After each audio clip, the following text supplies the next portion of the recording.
What is deemed distribution license under Electricity Act 2003? Distribution लाइसेंसीज को आप 3 parts में divide कर सकते हैं, ये थोड़ा समझने के लिए आसान हो जाएगा। एक होता है डी लाइसेंस डिस्ट्रीब्यूशन, जिसमें 2 चीजें आती हैं। अगर integral part of generating company है, integral part of transmission company है, housing colonies, it is the licence distribution. दूसरा, if there is a rural distribution of electricity where state governments have notified area as a rural area, it is de-license distribution. So first aspect is de-license distribution.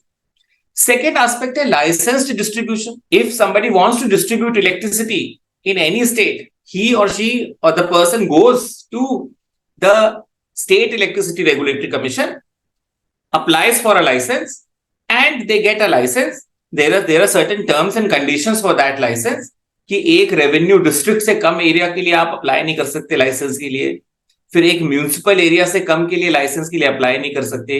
There should be capital adequacy, you should have that bandwidth to supply electricity to the entire area जिसके लिए आप licence ले रहे हैं। तो वो conditions fulfil करके आप डिस्ट्रीब्यूशन लाइसेंसी बन सकते हैं। So 42 state PSUs are distribution licensees and 13 private companies fall करती हैं इस कैटेगरी में डिस्ट्रीब्यूशन लाइसेंस। सेकेंड एरिया ये। थर्ड जो डिस्ट्रीब्यूशन लाइसेंसेस है, they are deemed distribution licences. So a special status has been given to certain entities wherein they have been declared as a deemed distribution licensee in Electricity Act itself. So Electricity Act क्या कहता है कि अगर appropriate government अगर distribute करेगी electricity, then it is a deemed distribution licensee. अब appropriate government में state government departments ने 15 state government departments are distributing electricity, so automatically they are deemed distribution licensees. Central government में 2 departments are distributing electricity, railways is distributing electricity and defence is distributing electricity. So central government के 2 departments भी deemed distribution licensee है।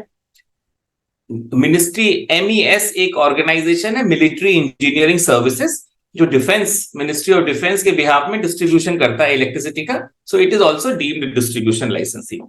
Alright, second special economic zones को जो industries को electricity provide करते हैं, they will also be considered as deemed state government departments are supplying electricity. Second is central government department, जहां पे 2 central government departments, ministry of railways, ministry of defence is supplying electricity and 62 cantonment boards are supplying electricity. Central government में एक और चीज है which is called Damodar Valley Corporation. So Damodar Valley Corporation together they are called deemed distribution licensee. Third जो deemed distribution licensees है वो special लाइसेंसी की बात करें, सो दीज आर द 3। सबसे पहले डिस्ट्रीब्यूशन लाइसेंसी तो हमने डिवाइड कर दिया। First is the licence distribution, जहां पे 2 लोग आते हैं, रूरल डिस्ट्रीब्यूशन हो गया और हाउसिंग कॉलोनीज हो गई। सेकेंड इज डिस्ट्रीब्यूशन लाइसेंसीज, जिसमें भी 2 लोग आते हैं, private companies, so 13 private companies are there. And second is state public sector undertaking, so 42 state public sector undertaking are there. अब अगर डीम्ड डिस्ट्रीब्यूशन की लाइसेंसी की बात करें तो 3 एंटिटीज आती है, state government department, central government department and third is special economic zones. So state government department में व्हाट आई अंडरस्टैंड 15 एंटिटीज आती है। सेंट्रल गवर्नमेंट में there is ministry of railway, ministry of defence and 62 cantonment board plus Damodar Valley Corporation. Third is special economic zones. तो ये 3 जो है वो deemed distribution licensees है, central government, state government and special economic zones. So hope I have answered the question.